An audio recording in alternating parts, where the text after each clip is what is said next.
खालिस्तानी आतंकी हरदीप सिंह निज्जर हत्याकांड को लेकर भारत और कनाडा के बीच राजनीतिक तनाव चरम पर है।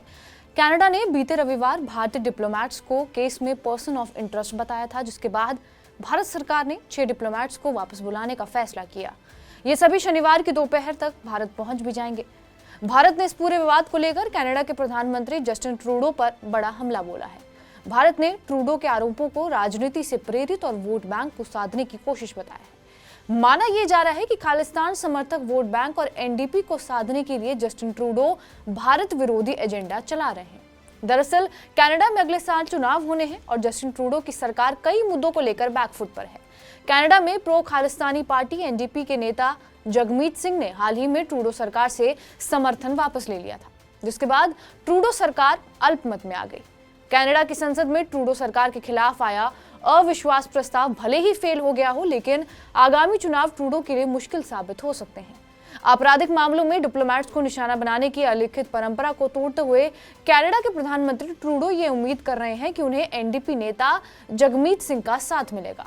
माना जा रहा है कि ट्रूडो अपने राजनीतिक अस्तित्व को बचाने के लिए जगमीत सिंह की राजनीतिक विचारधारा का इस्तेमाल कर रहे हैं, जो कनाडियाई हिंदुओं को टारगेट करती है। दरअसल एनडीपी का मानना है कि कनाडियाई हिंदू सिखों के साथ साथ मुस्लिमों के भी विरोधी हैं। जगमीत सिंह कनाडा में न्यू डेमोक्रेटिक पार्टी यानी एनडीपी के नेता हैं। उनकी पार्टी ने 5 सितंबर को ट्रूडो सरकार से समर्थन वापस लेने का ऐलान किया था। तब उन्होंने ये कहा था कि ट्रूडो सरकार ने लोगों को निराश किया है। जगमीत सिंह ने ट्रूडो को कमजोर और स्वार्थी भी बताया था और उनकी पार्टी 2021 से ट्रूडो सरकार को समर्थन दे रही थी।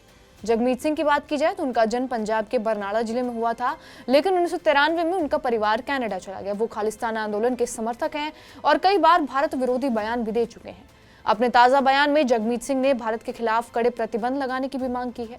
उन्होंने प्रेस कॉन्फ्रेंस कर कहा है कि निज्जर हत्याकांड के लिए मोदी सरकार को जवाबदेह ठहराया जाना चाहिए। कनाडा में 2021 में हुए चुनाव में किसी भी पार्टी को बहुमत नहीं मिला था। वहीं एनडीपी 24 सीटों पर जीत दर्ज कर किंग मेकर की भूमिका में थी। ट्रूडो की लिबरल पार्टी बहुमत के आंकड़े से 14 सीटें दूर रह गई थी। लिहाजा मार्च 2022 में इन दोनों दलों के बीच एक समझौता हुआ, जिसे सप्लाई एंड कॉन्फिडेंस के नाम से जाना जाता है, जिसके तहत एनडीपी ने यह वादा किया कि संसद अविश्वास प्रस्ताव आने पर वो ट्रूडो सरकार को बचाएगी। ऐसे में माना यह जा रहा है कि अगले साल होने वाले चुनाव में खालिस्तान समर्थक वोट बैंक और दलों को साधने के लिए जस्टिन ट्रूडो भारत विरोधी एजेंडा चला रहे हैं। भारतीय विदेश मंत्रालय ने सोमवार को जारी बयान में यह भी कहा है कि कनाडा ने बार बार मांगने पर भी भारत के सामने सबूत उपलब्ध नहीं कराए हैं। कनाडा की ओर से लगाए जाने वाले आरोप वोट बैंक की राजनीति का हिस्सा मालूम पड़ते हैं। बहरहाल आपका इस वीडियो पर क्या कुछ कहना है, हमें कमेंट बॉक्स में जरूर बताएं।